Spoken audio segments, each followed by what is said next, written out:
নিজের ক্ষেত্রে বিবেচনা করি, আমরা কি সেই ভাগ্যবান সন্তান হতে পেরেছি? শুনি যে বাবা অসুস্থ আজকে, সেই গ্রামে বৃষ্টি বাদলের দিনে পা পিছলে পায়ে ব্যথা পেয়েছে। হ্যাঁ আব্বা কি খবর, ওষুধ কিনছেন? ঠিক আছে টাকা পাঠিয়ে দিচ্ছি, জিম্মাদারি শেষ। অথচ এই বাবারা একটা সময় এমন গেছে, সন্তানের জন্য বাবা মা কি না করছে। আলহামদুলিল্লাহ, সকল প্রশংসা আল্লাহ তাআলার জন্যে, যিনি আজকের এই জুমার দিনে জুমার নামাজ আদায়ের উদ্দেশ্যে আমাদেরকে সময় মতো মসজিদে আসার এবং প্রয়োজনীয় দিনই কিছু কথা শোনার ও বলার তৌফিক দান করেছেন।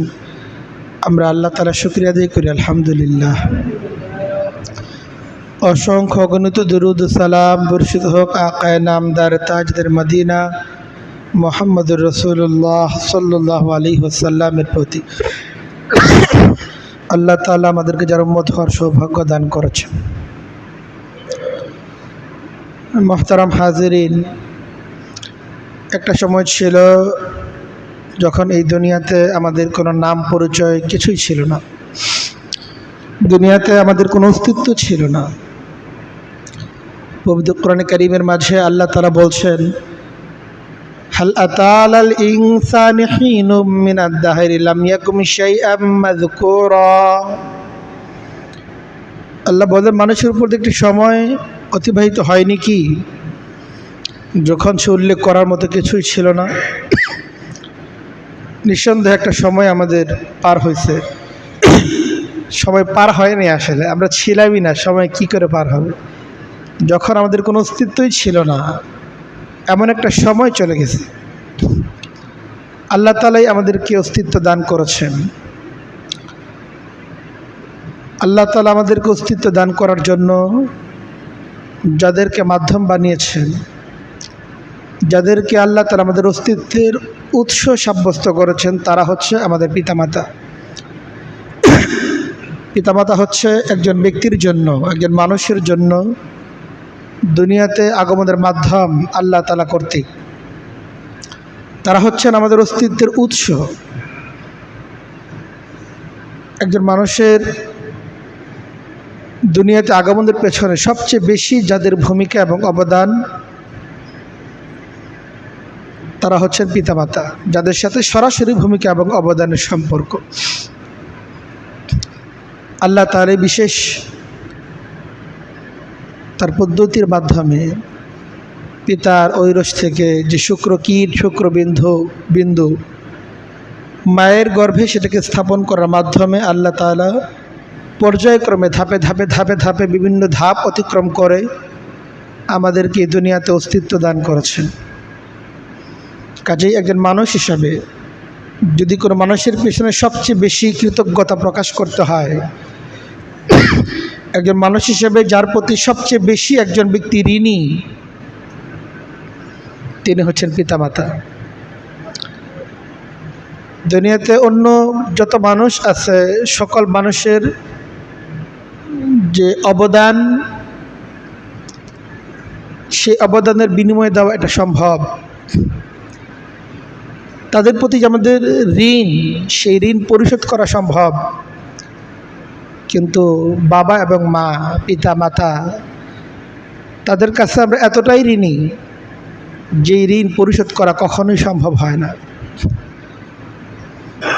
এই জন্য আমরা সবচেয়ে বেশি যাদের কাছে ঋণী, আমাদের অস্তিত্বের পেছনে, আমাদের বেড়ে ওঠার পেছনে এবং জীবনের এই একটা বেলা, যে বেলায় আমরা এখন উপনীত, এই সব কিছুর পেছনে আমরা সবচেয়ে বেশি ঋণী হচ্ছে আমাদের পিতা এবং আমাদের মাতার কাছে।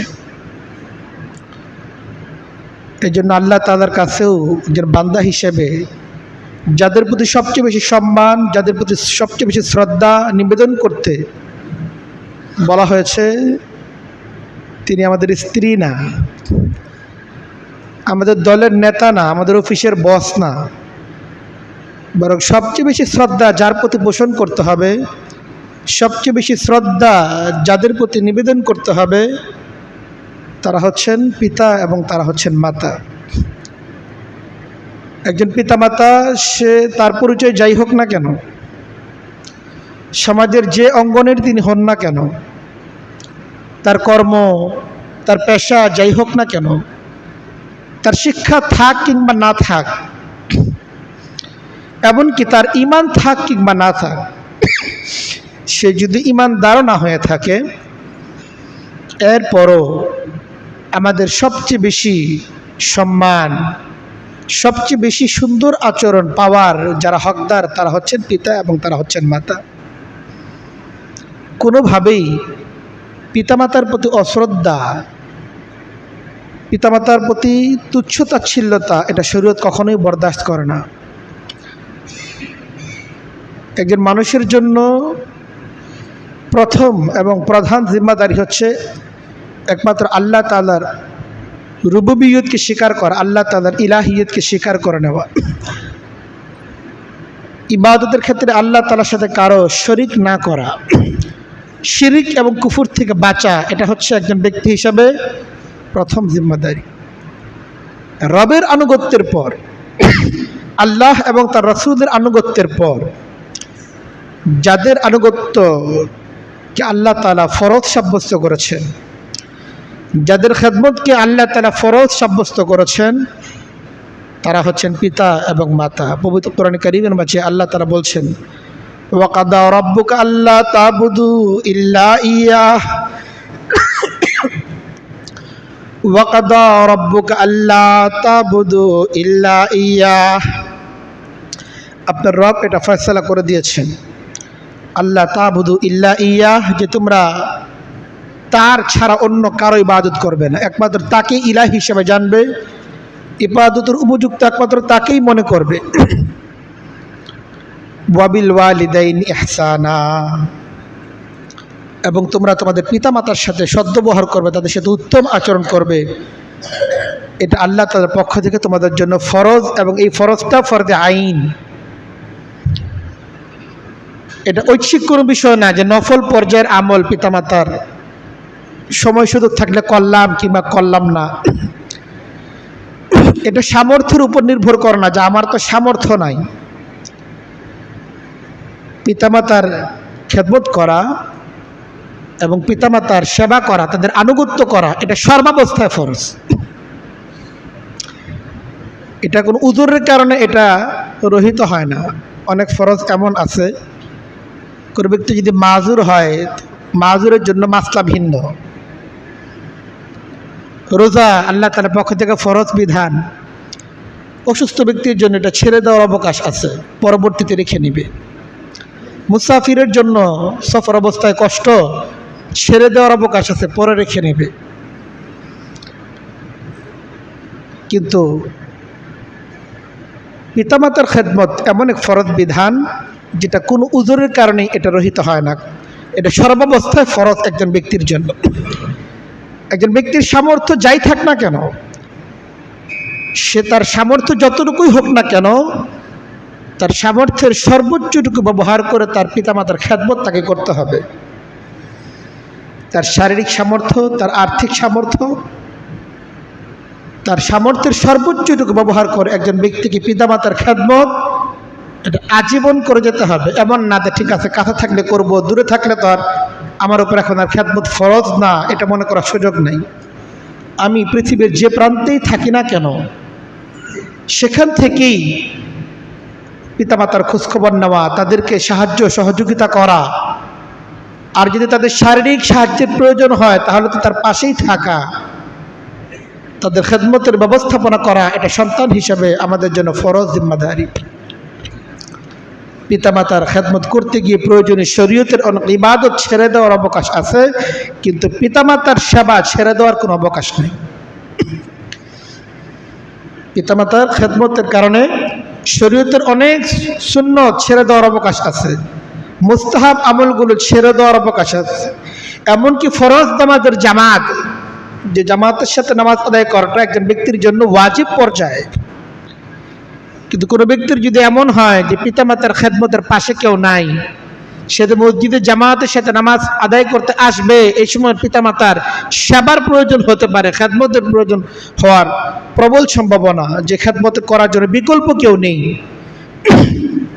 অনেক সময় এই ধরনের সিচুয়েশন আসে, অসুস্থ অবস্থায় হাসপাতালে, ক্লিনিকে এই জাতীয় পর্যায়ে চলে আসে যে বিকল্প কেউ নাই। এখন যদি আমি জামাত ধরতে চলে যাই তাহলে হঠাৎ ডাক্তার ডাক দিবে, নার্স ডাক দিবে, তখন পাশে কে দাঁড়াবে? বাবার একটা প্রয়োজন হবে, এই প্রয়োজন পূরণ করা কেউ নাই, মা ডাক দিবে, ডাকে সাড়া দেওয়ার কেউ নেই। প্রয়োজনে পিতামাতার পাশে দাঁড়াতে হবে, এই শরীয়তের এই হুকুমকে ছেড়ে দেওয়া হবে, কিন্তু পিতামাতার খেদমত এটা ছেড়ে দেওয়ার কোনো অবকাশ এটা কখনোই হতে পারে না।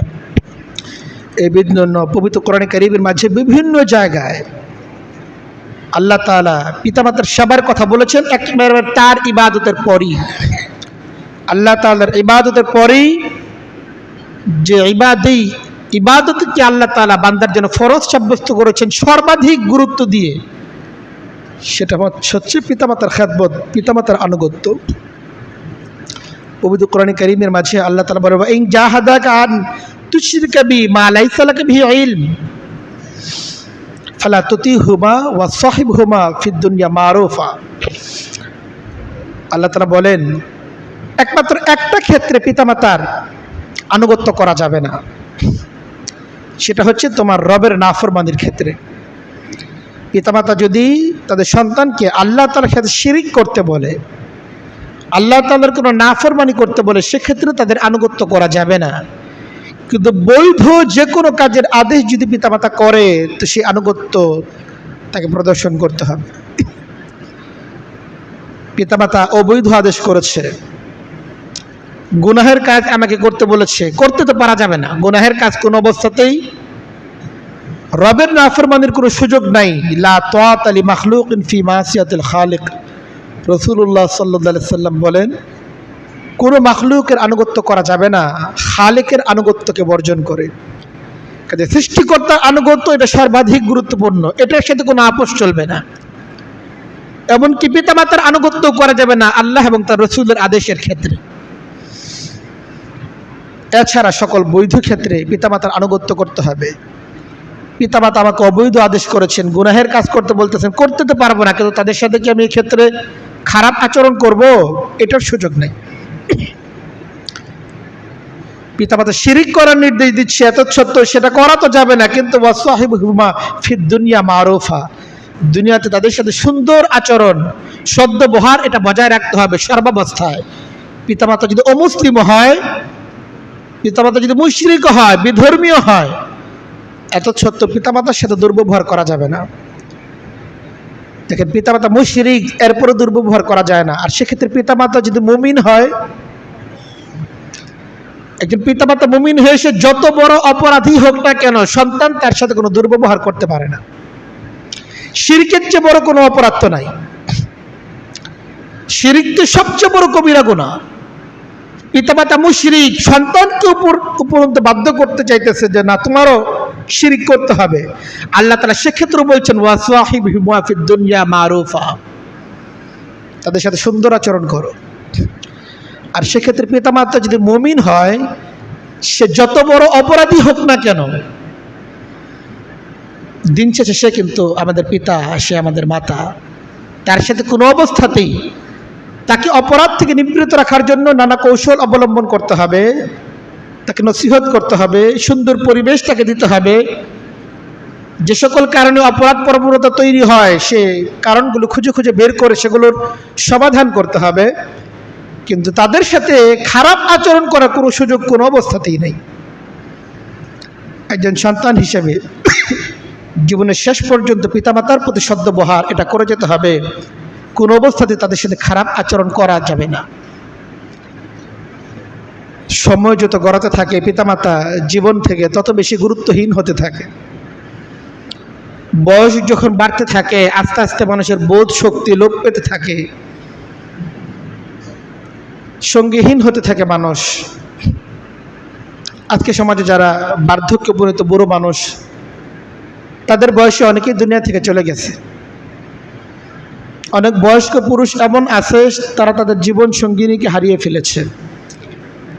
যাদের সাথে সুখ দুঃখের কথাগুলো বলা যেত, যাদের সাথে সময়গুলো সুন্দরভাবে কাটানো যেত, সেই সময়গুলো তাদের ফুরিয়ে গেছে। এখন তাদের সম্বল কি? সন্তান।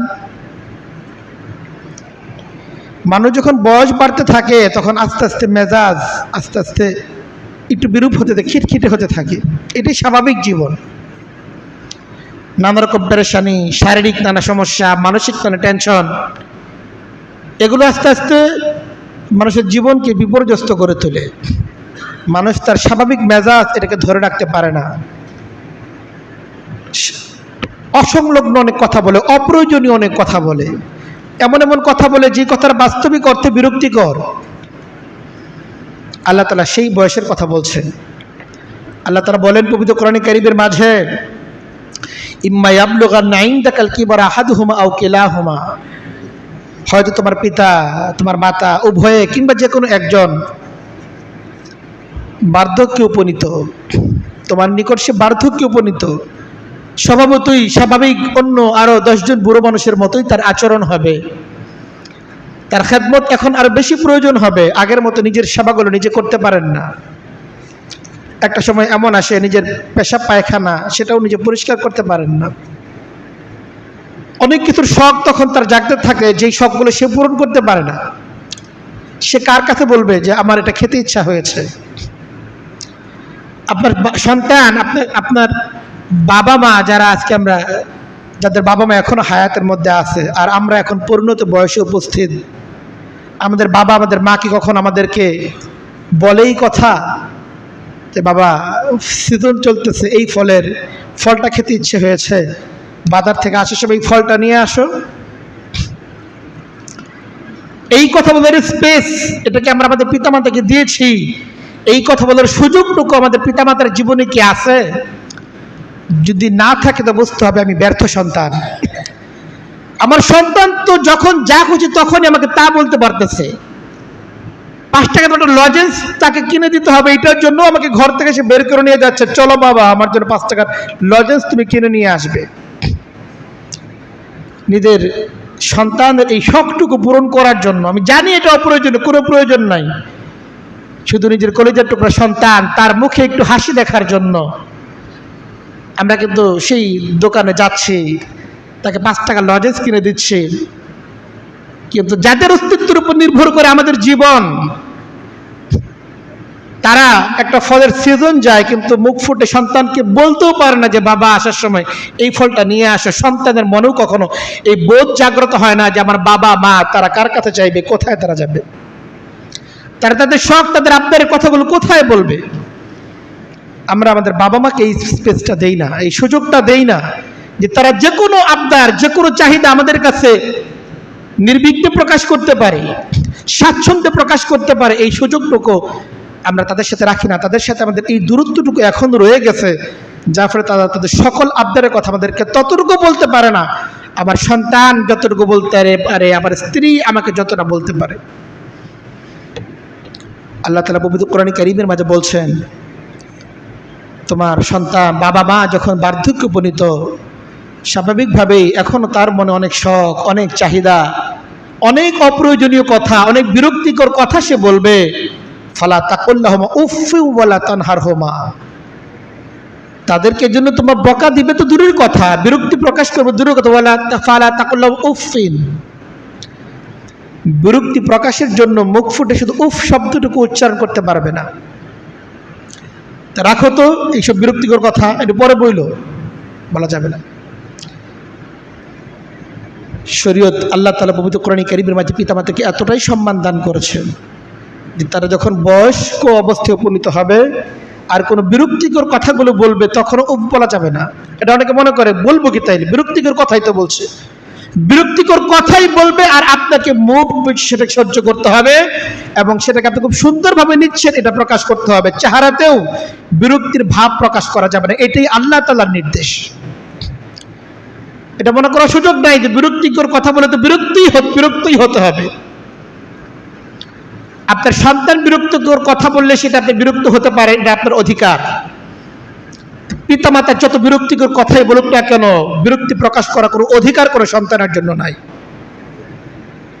এটা সন্তান হিসাবে এটা খুব মুখস্থ করে নিতে হবে যে পিতামাতার আচরণ যাই হোক না কেন, যত অপ্রয়োজনীয় কথাই তারা বলুক না কেন, যত বিরক্তিকর কথাই তারা বলুক না কেন, যত অন্যায় কথাই তারা বলুক না কেন, এর বিপরীতে অন্যায় কথা তার সাথে বলা যাবে না। কোনো অন্যায় আচরণ তার সাথে কোনো অবস্থাতেই একজন সন্তান করতে পারবে না। হাদিস শরীফের মধ্যে এসেছে, এক সাহাবী রাজুল ইলা রাসূলিল্লাহ সাল্লাল্লাহু আলাইহি সাল্লাম, এক ব্যক্তি নবী করিম সাল্লাল্লাহু আলাইহি সাল্লামের নিকট এলেন, ফাস্তাআযানাহু ফিল জিহাদি, নবী করিম সাল্লাল্লাহু আলাইহি ওয়াসাল্লামের কাছে জিহাদের অনুমতি চাইলেন। হে আল্লাহ রাসূল, আমি আল্লাহর রাস্তায় জিহাদ করতে চাই। নবী করিম সাল্লাল্লাহু আলাইহি সাল্লাম তাকে জিজ্ঞেস করলেন, আহাইয়ুন ওয়ালিদাকা, তোমার পিতামাতা তারা কি জীবিত আছেন? ক্বালা নাম, সাহাবী জবাব দিলেন, হ্যাঁ পিতামাতা তো জীবিত আছেন।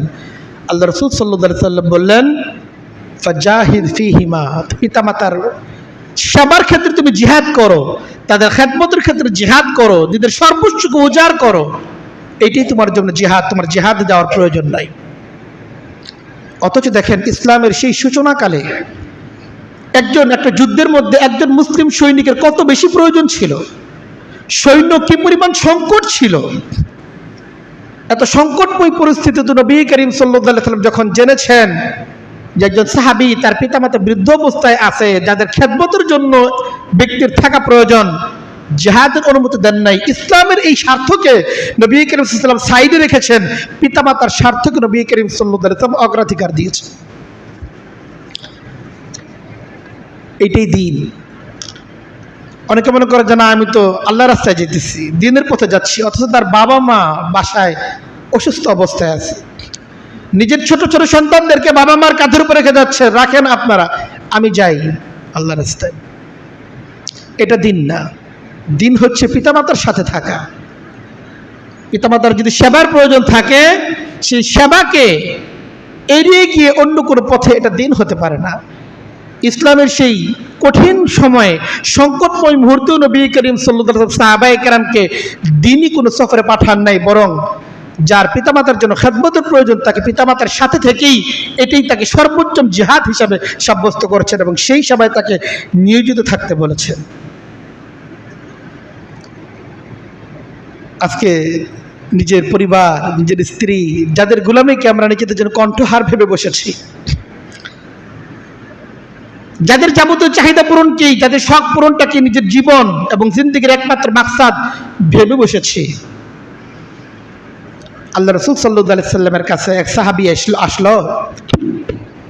তো সাহাবী বলেন, আতাইতুন নবিয়্য সাল্লাল্লাহু আলাইহি সাল্লাম ফাকুলতু ইয়া রাসূলুল্লাহ ইন্নী উরিদুল জিহাদা। এক সাহাবী নবী করিম সাল্লাল্লাহু আলাইহি ওয়াসাল্লাম এলো, তিনি নিজেই ব্যক্ত করতেছেন, আমি নবীজির কাছে এলাম এবং নবীজিকে আমি উল্লেখ করলাম, হে আল্লাহ রাসূল, আমি তো জিহাদ করার ইচ্ছা পোষণ করেছি। নবী করিম সাল্লাল্লাহু আলাইহি ওয়াসাল্লাম তাকে জিজ্ঞেস করলেন, আ উম্মুকা হাইয়াতুন, তোমার মা কি এখনো জীবিত? ফাকুলতু নাম, আমি জবাব দিলাম, হ্যাঁ আল্লাহ রাসূল, আমার মা তো জীবিত। ফাকাল নবী সাল্লাল্লাহু আলাইহি ওয়াসাল্লাম, নবী করিম সাল্লাল্লাহু আলাইহি ওয়াসাল্লাম বললেন, আলজিম রিজলাইকি, রিজলাইহা, তোমার মায়ের পাকে আঁকড়ে ধরে থাকো, ফাসাম্মাল জান্নাহ, ওখানেই তোমার জান্নাত। তোমার জান্নাতে যাওয়ার জন্য তোমার জিহাদের প্রয়োজন নাই, তোমার মায়ের পাকে আঁকড়ে ধরে থাকো, ওখানেই তোমার জান্নাত। অসুস্থ মায়ের পা আগলে রেখে, বুকে জড়িয়ে রেখে বসে থাকা, এটা সব সন্তানের সৌভাগ্য হয় না। সেই সন্তান বড় সৌভাগ্যবান, ভাগ্যবান, যার বাবা মা অসুস্থ আর বাবার পায়ের মধ্যে তেল মালিশ করে দিচ্ছে, মায়ের পাটা আস্তে আস্তে টিপে দিচ্ছে, তাদের রাতের পর রাত পার হয়ে যাচ্ছে তাদের খেদমতের মধ্যে, তাদের শিওরে কখনো তাদের পায়ের কাছে অবস্থান করতেছে। প্রকৃত সন্তান ভাগ্যবান সন্তান। নিজের ক্ষেত্রে বিবেচনা করি, আমরা কি সেই ভাগ্যবান সন্তান হতে পেরেছি? শুনি যে বাবা অসুস্থ, আজকে সেই গ্রামে বৃষ্টি বাদলের দিনে পা পিছলে পায়ে ব্যথা পেয়েছে, হ্যাঁ আব্বা কি খবর, ওষুধ কিনছেন? ঠিক আছে, টাকা পাঠিয়ে দিচ্ছি, জিম্মাদারি শেষ। অথচ এই বাবারা একটা সময় এমন গেছে, সন্তানের জন্য বাবা মা কি না করছে।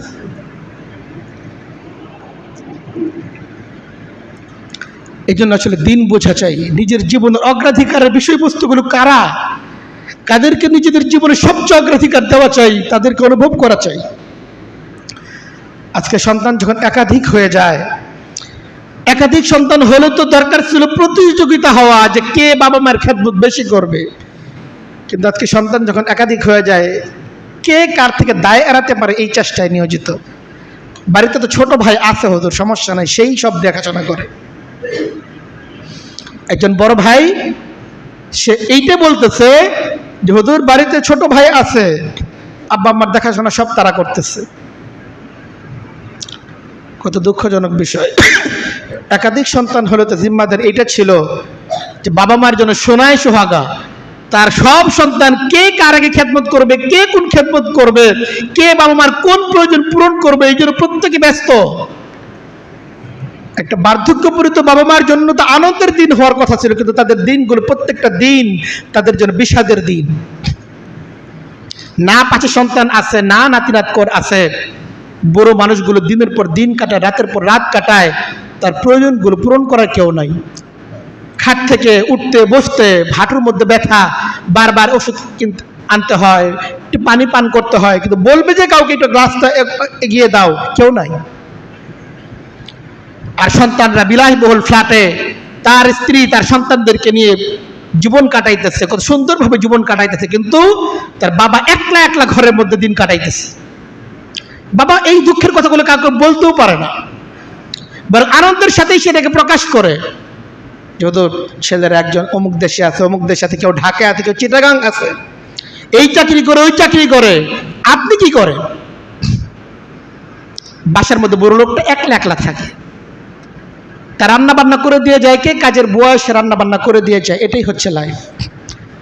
কত দুর্ভাগা সেই সন্তানগুলো যারা তাদের বাবা মার এই সময়টাতে বাবা মার পাশে থাকতে পারে না। নবী করিম সাল্লাল্লাহু আলাইহি ওয়াসাল্লামের কাছে এক ব্যক্তি ইসলামের শুরুর কালে মক্কা থেকে মদিনায় হিজরত করা ফরজ জিম্মাদারি ছিল নিজের দ্বীনের হেফাজতের জন্য। এক সাহাবী মক্কা থেকে মদিনায় হিজরত করে চলে আসলেন। সন্তান যদিও ইসলাম গ্রহণ করছে, কিন্তু বাবা মা তাকে খুব মহব্বত করত। সন্তান যখন মদিনায় চলে আসে, বাবা মার চোখের পানি ধরে রাখতে পারে নাই। সাহাবী মদিনায় এসে যখন নবী করিম সাল্লাল্লাহু আলাইহি ওয়াসাল্লামকে তার হিজরতের বিবরণ শোনালেন, যে সে কোনো কিছু পরোয়া করে নাই, বাবা মার চোখে পানি রেখেই সে দুনিয়া চলে আসছে। নবী করিম সাল্লাল্লাহু আলাইহি ওয়াসাল্লাম বলে, ইরজিহুমা, তোমার জায়গা তো আমার কাছে না, তুমি তোমার বাবা মার কাছে ফিরে যাও। ফাযহাক হুমা কামা আবকাইতা হুমা, তাদেরকে যেভাবে তুমি কাঁদিয়ে আসছো, এখন তাদের মুখে কিভাবে হাসি ফোটানোর ব্যবস্থা করা যায় সেই চেষ্টা তুমি করো। নবী করিম সাল্লাল্লাহু আলাইহি ওয়াসাল্লাম বাবা মায়ের প্রতি এই সম্মান পোষণ করার জন্য তার উম্মতকে তাকিদ দিয়েছেন, সাহাবায়ে কেরামকে তাকিদ দিয়েছেন। দোয়া আমার কাছে চান কেন? দোয়া হুজুরদের কাছে কেন চান? দোয়া কেন পীর সাহেবদের কাছে চান? দোয়া তো আছে আপনার বাবা মায়ের মুখের মধ্যে, যেই দোয়া কোনোদিন ব্যর্থ যায় না। একজন বাবা একজন মা তার সন্তানের জন্য যে দোয়াটা করে, যে দোয়াগুলো যে আল্লাহ তাআলা কখনো খালি ফিরিয়ে দেন না, তার মধ্যে একটা দোয়া হচ্ছে বাবা এবং মায়ের দোয়া, যে দোয়াটা সন্তানের জন্য বের হয়। আর এই দোয়াটা পাওয়ার জন্য বাবা মাকে বলতে হয় না যে আব্বা দোয়া করেন, আম্মা দোয়া করেন।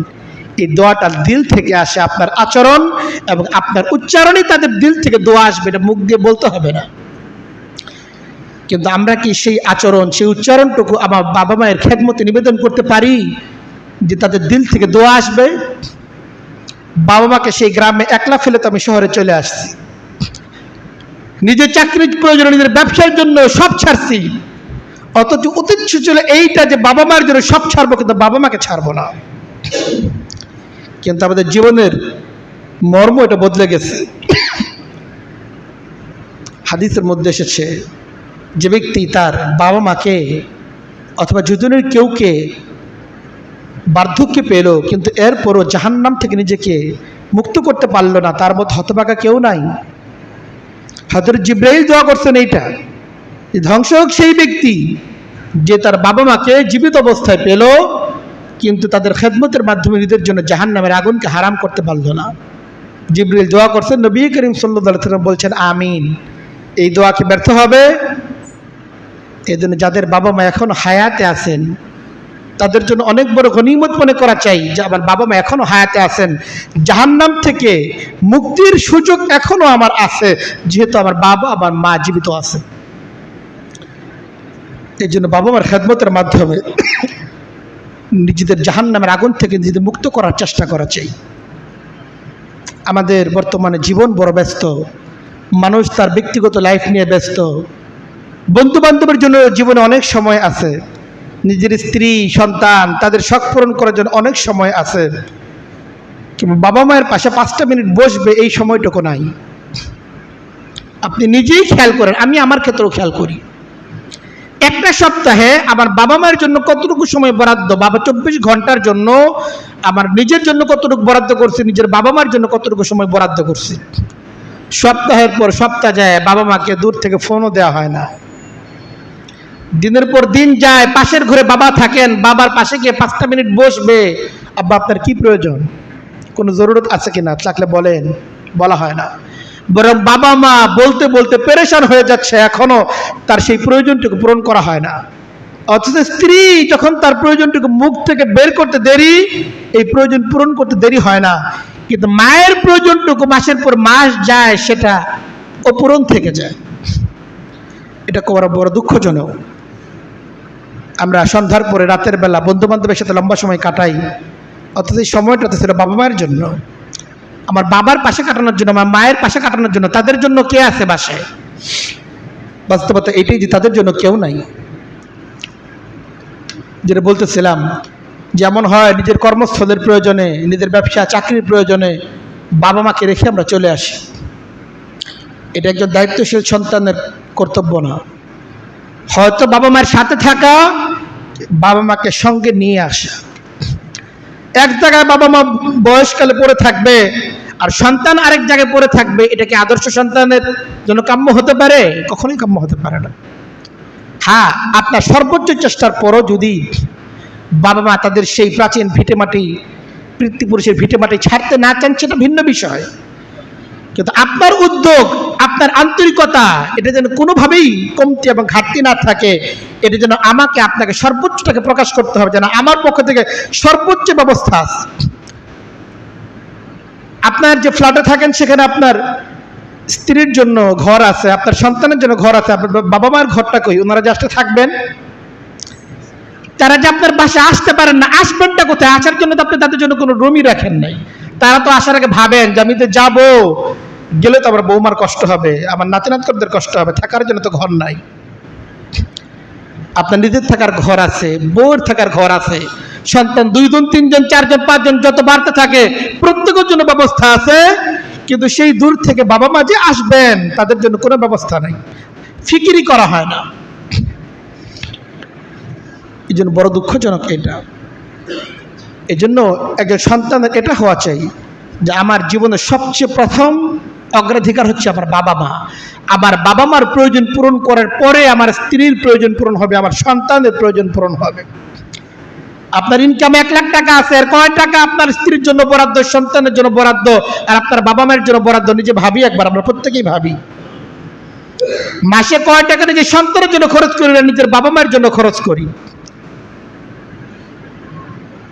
আপনার সন্তানের প্রয়োজন, আপনার বাবা মার প্রয়োজন কি প্রয়োজন না? দুনিয়াতে যদি এই বিষয়গুলো আমরা না ভাবি, এভাবেই যদি দিন চলে যায়, একদিন আসবে চোখের পানি আপনারও ফেলতে হবে। দুনিয়াতে যারা বাবা মায়ের সাথে সুন্দর আচরণ করে না, বাবা মায়ের প্রতি অবহেলা করে, তার বর্তমানটা যত সুন্দরী হোক না কেন, এটা সাময়িক। এই দুনিয়া থেকে যাওয়ার আগেই সে শিক্ষা নিয়ে দুনিয়া থেকে বিদায় গ্রহণ করতে হবে। এইটাই ইতিহাস এবং এইটাই বাস্তবতা।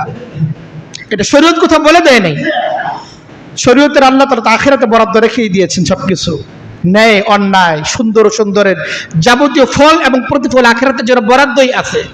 কিন্তু দুনিয়ার অভিজ্ঞতা এবং ইতিহাস এটাই বলে, দুনিয়াতে বাবা মায়ের সাথে যারা সুন্দর আচরণ করে না, দুনিয়াতে তাদের জীবনের শেষটা বড় বিপর্যয় অবস্থায় যায়।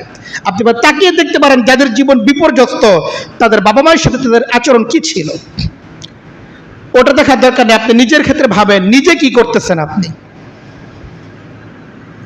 আমার বাবা মা যদি আমার প্রতি 100% সন্তুষ্ট না থাকে, আমার সময় আসতেছে সামনে, সময় বলে দিবে আমার পরিণতি কি হয়। আল্লাহ তাআলা আমাদেরকে সেই সময়ের আগেই বিষয়গুলো বোঝার উপলব্ধি করা তৌফিক দান করেন। ইসলামের দৃষ্টিতে ফরজ নামাজের পরেই যে ফরজটাকে গুরুত্ব দেওয়া হয়েছে, শ্রেষ্ঠ ইবাদত হিসেবে গণ্য করা হয়েছে, সেটা হচ্ছে বাবা মায়ের খেদমত। আল্লাহ রাসূল সাল্লাল্লাহু আলাইহি সাল্লাম বলেন, আফযালুল আমালি আস-সালাতু লিওয়াক্তিহা ওয়া বিররুল ওয়ালিদাইন। আল্লাহ তাআলার কাছে সর্বশ্রেষ্ঠ আমল হচ্ছে, এক নম্বর হচ্ছে সময় মতো নামাজ আদায়, আর দ্বিতীয় হচ্ছে পিতামাতার সাথে সুন্দর আচরণ করা, তাদের সাথে উত্তম আচরণ করা। সন্তুষ্ট যদি করতে হয় তো পিতামাতাকে সন্তুষ্ট করা চাই। রাসূলুল্লাহ সাল্লাল্লাহু আলাইহি সাল্লাম বলেন, রিজার রব্বি ফি রিজাল ওয়ালিদাইন ওয়া সাখাতুর রব্বি ফি সাখাতিল ওয়ালিদাইন। যার প্রতি তার পিতামাতা দুনিয়াতে সন্তুষ্ট, আল্লাহ তাআলা তার প্রতি সন্তুষ্ট। আর যার পিতামাতা তার প্রতি সন্তুষ্ট না, আল্লাহ তাআলাও তার প্রতি সন্তুষ্ট না। এই জন্য আল্লাহ সন্তুষ্ট যদি আমাদের কাম্য হয়ে থাকে, আর নিঃসন্দেহে একজন মুমিনের জন্য আল্লাহ তাআলা সন্তুষ্টিই তো কাম্য, তাহলে পিতামাতাকে সন্তুষ্ট করার কোনো বিকল্প নাই। বউপোলাভাবে পায়ের নিচে স্যান্ডেল এছাড়া কিচ্ছু নাই, আর পিতামাতার পায়ের নিচে হচ্ছে জান্নাত। সেই জান্নাত আমরা অনুভব করি না, এই জান্নাত চোখে দেখা যায় না, সেটা হৃদয়ে উপলব্ধি করা যায়। এবং আল্লাহ তাআলা এই জান্নাত বরাদ্দ রাখছেন আখিরাতের জন্য। কাজেই আসেন আমরা আমাদের পিতামাতাকে কদর করার চেষ্টা করি। যাদের পিতামাতা এখনো হায়াতে আছেন, যে বিশাল গনিমত এখনো আমাদের আছে, এই গনিমতের কদর আমাদের করা চাই।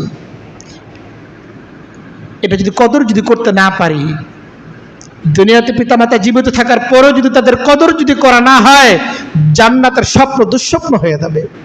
হাদিসের মধ্যে এসেছে, আল্লাহ রাসূল সাল্লাল্লাহু আলাইহি সাল্লাম বলেন, সালাসাতুন লা ইয়াদখুলুল জান্নাহ ওয়া লা ইয়ানজুরুল্লাহু ইলাইহিম ইয়াউমাল কিয়ামাহ। তিন ব্যক্তি এমন আছে, তারা কখনো জান্নাতে প্রবেশ করবে না। তারা জান্নাতে প্রবেশ করবে না, আল্লাহ তাআলা কিয়ামতের দিন তাদের দিকে তাকিয়েও দেখবেন না। যে তিন ব্যক্তির ব্যাপারে আল্লাহ রাসূল সাল্লাল্লাহু আলাইহি সাল্লাম এই কথা বলেছেন, যে এই লোকগুলো জান্নাতে প্রবেশ করবে না এবং আল্লাহ তাআলা তাদের দিকে কখনো তাকিয়েও দেখবেন না। এদের মধ্যে এক নাম্বার যার কথা বলেছেন, সে হচ্ছে আল আহির লিওয়ালিদাইহি, পিতামাতার নাফরমান সন্তান।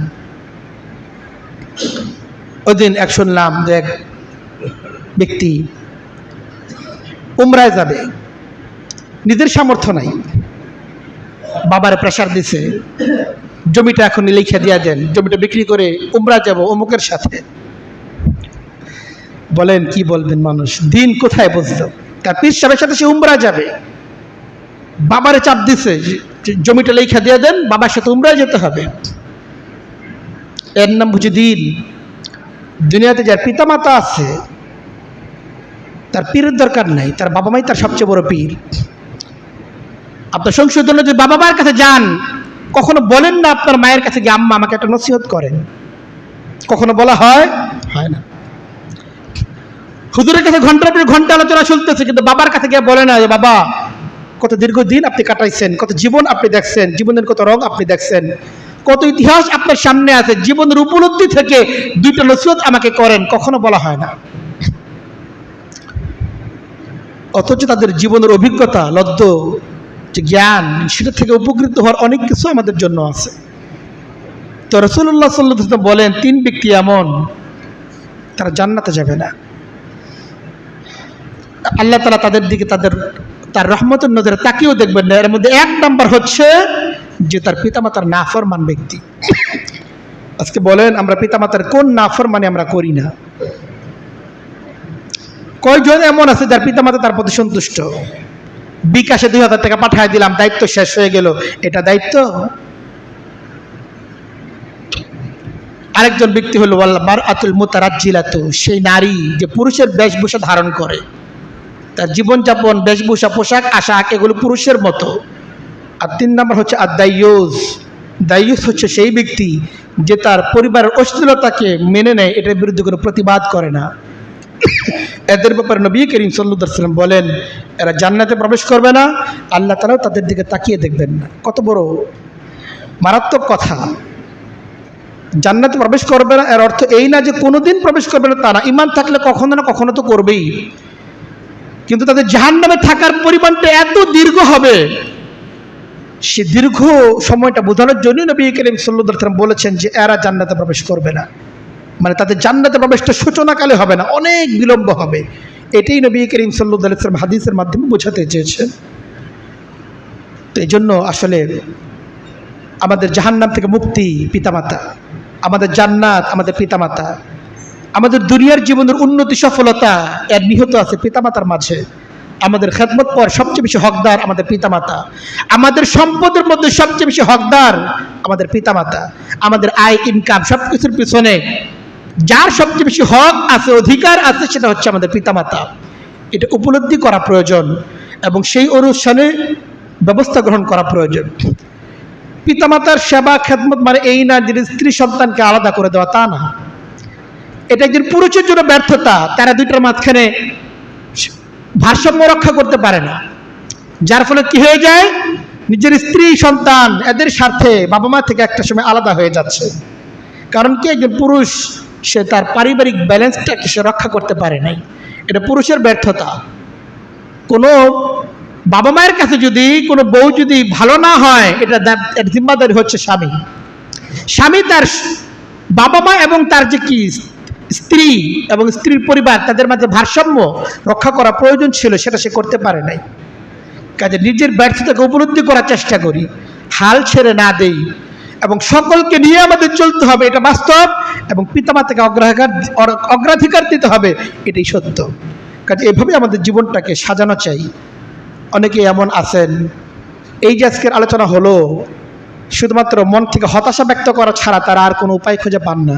কারণ তাদের বাবাও দুনিয়াতে নাই, মাও দুনিয়াতে নেই। তাদের জন্য করণীয় কী হবে? যাদের দুনিয়া থেকে বাবা মা দুনিয়া থেকে চলে গেছেন, তাদের জন্য 4টা জিম্মাদারি। প্রধান জিম্মাদারি হচ্ছে এই পিতামাতার মাগফিরাতের জন্য আল্লাহ তাআলার কাছে দোয়া করা, রব্বির হামহুমা কামা রব্বায়ানি সগীরা। আল্লাহ, পিতামাতার নিয়ামত থেকে বঞ্চিত হয়ে গেছি, বুঝি নাই তখন, দুনিয়া আমাকে বুঝতে দেয় নাই, ভুল করছি আল্লাহ তাআলা। এখন তো আর আফসোস করে লাভ নাই, বাবা তো দুনিয়া থেকে চলে গেছেন, মা তো দুনিয়া থেকে চলে গেছেন। আল্লাহ, এখন আমার তো করার কিছু নেই, কিন্তু আপনি তাদেরকে ক্ষমা করে দেন। আমার বাবা মা আমাকে আমার ছোট অবস্থায় যেভাবে তারা প্রতিপালন করছেন, আপনি জান্নাতে তাদেরকে প্রতিপালনের ব্যবস্থা করে দেন। এই জন্য বাবা মার জন্য দোয়া করা, প্রত্যেক দোয়াতে বাবা মার জন্য একটা বরাদ্দ থাকাই চাই। বাবা মার জন্য সন্তানের দোয়ার মধ্যে বাবা মার জন্য সবসময় একটা শব্দ, একটা বাক্য, কিছু সময় এটা বরাদ্দ থাকা চাই। এটা 1 নম্বর করণীয়। 2 নম্বর হচ্ছে এই বাবা মায়ের যে সমস্ত চুক্তি এবং লেনদেনগুলো আছে, সেই লেনদেনগুলো পূরণ করা চাই। একজনের সাথে ঋণ পাওনা আছে, সেই ঋণটাকে পরিশোধ করার ব্যবস্থা করা চাই। তারা যদি কোনো ব্যবসা বাণিজ্য বা ইত্যাদি চুক্তি লেনদেন করে থাকেন, সেটাকে পূরণ করার চেষ্টা করা চাই। এমন না এটা আমার দায়িত্ব না, এটা আব্বার দায়িত্ব ছিল, উনি দেয় না, আমি কি করব, এমন দায়হীন হওয়ার কোনো সুযোগ নেই সন্তানের জন্য। পিতামাতা যদি কোনো লেনদেন, কোনো চুক্তি করে থাকেন, সেটাকে প্রয়োজন অবশ্যই পূরণ করা চাই। 3 নম্বর হচ্ছে এই পিতামাতার বয়সী যারা আছেন, বাবার বয়সী যারা আছেন, বাবা তো চলে গেছেন, এখন বাবার বয়সী যারা আছেন তাদেরকে বাবার মতো শ্রদ্ধা করা চাই। চাচা আছেন, তো চাচার সাথে সেই সম্পর্ক বজায় রাখা চাই, চাচা উনি আমার বাবার বয়সী। বাবার বন্ধু বান্ধব যারা আছেন, মহল্লায় যারা বাবার বয়সী আছেন, তারা আমার বাবার মতো, তাদের সাথে সেই সম্মান করা চাই। মায়ের বয়সী যারা আছেন, তাদের সাথে সেই সম্মান করা চাই। এটা আমাদের জিম্মাদারি, পিতামাতার একটা হক হিসাবে এটা জিম্মাদারি। আর চতুর্থত হচ্ছে এই যে বাবা এবং মায়ের মাধ্যমে যে আত্মীয়তার বন্ধনগুলো আমাদের তৈরি হয়েছে, বাবার দিকের যারা আত্মীয় আছে, মায়ের মাধ্যমে মায়ের দিকে যত আত্মীয় স্বজন আছে, তাদের সাথে সম্পর্ক রাখা চাই এবং আত্মীয়তার সেই হকটা আদায় করা চাই। আমাদের যেটা হয়, ধীরে ধীরে বিয়ে পরবর্তী সময়ে ওই স্ত্রীর মাধ্যমে যারা আত্মীয় হয়েছে, এদাই হলে হন জীবন। বাবার দিকের আত্মীয়, তাদের সাথেও কোনো সম্পর্ক নাই, মায়ের দিকের আত্মীয়, তাদের সাথে হন সম্পর্ক নাই। দিন যত যায়, আস্তে আস্তে শ্বশুর বাড়ি ইনভলভ হতে থাকে মানুষ, বাবা মায়ের থেকে দূরে সরতে থাকে। শ্বশুর বাড়ি ইনভলভ হল, ওনারও আপনার আত্মীয়, আপনার শ্বশুর, আপনার শাশুড়ি আপনার আত্মীয়, বাবা মাকে বাদ দিয়ে নয়, এটা মনে রাখতে হবে। আপনার বাবা মা এবং বাবার দিকের যত আত্মীয় আছে, তাদের হক এইটা বাবা মায়ের, আপনি তাদের সাথে সুসম্পর্ক বজায় রাখবেন, আত্মীয়তার হক তাদের আদায় করবেন।